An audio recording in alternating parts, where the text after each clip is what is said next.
So, your family might have decided to rent a houseboat from the company on the Mississippi River. Hopefully, at this point, you've not actually gone through Lock and Dam and you're watching this for information. And if you are, you're in the right place. We decided the same thing and took a houseboat down the Mississippi River, but we did some things wrong and we did some things that they told us to do that were not great advice. So I'm going to go through step by step and just talk about what you should be doing versus what you should not be doing when going through a lock and dam.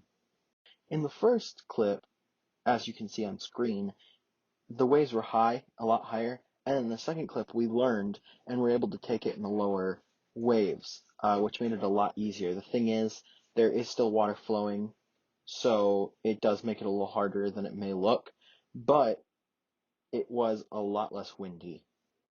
So in this first clip, the wind was high, and that was something that they did give advice.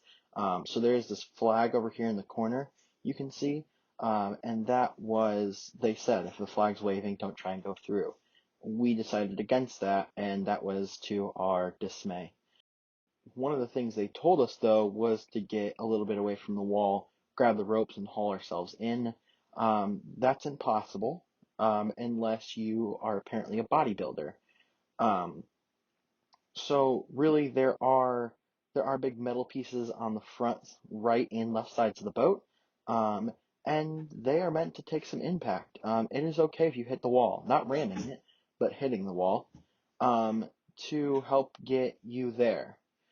Something that we thought about later on and learned was that you can just put the back end in first, and the water and the wind will blow your front end towards the wall and end up pushing you against it. To be clear, you should first put the back end, the stern, of the boat against the wall. Then the wind and current will push the front, the bow, against the wall. This first clip, you'll see that we did the front end towards the wall first, but what happens is that back end gets caught by the water, and because they're such large boats with such large sides, the just catches it like almost a sail and pushes the back end around. One of the things that they really freaked us out about was that you couldn't haul a boat behind you and go in reverse, because it'd suck it under. When in reality, you can't slam it into reverse and go quickly. You can put it into reverse and use the motors.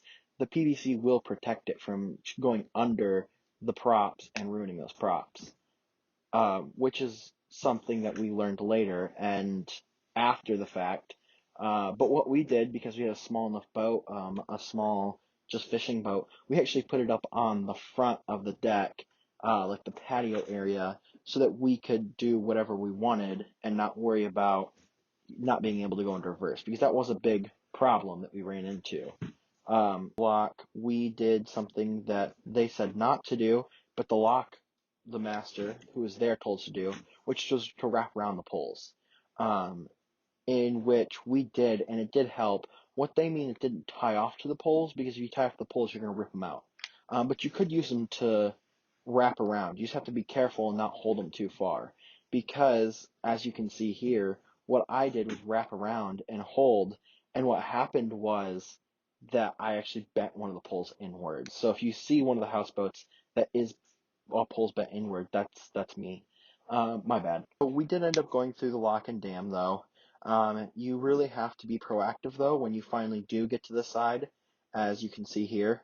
Once you get to the boat to the side of the wall, what you have to do is really be proactive on holding that boat against the wall, because any wind that's going to split is going to be really hard to pull. And you do have to have, a lot of force to help hold against the wall. The boat is very heavy and very big. I mean, it's a houseboat. But it worked out in the end, and we did actually get the houseboat through the lock and dam, which was fun.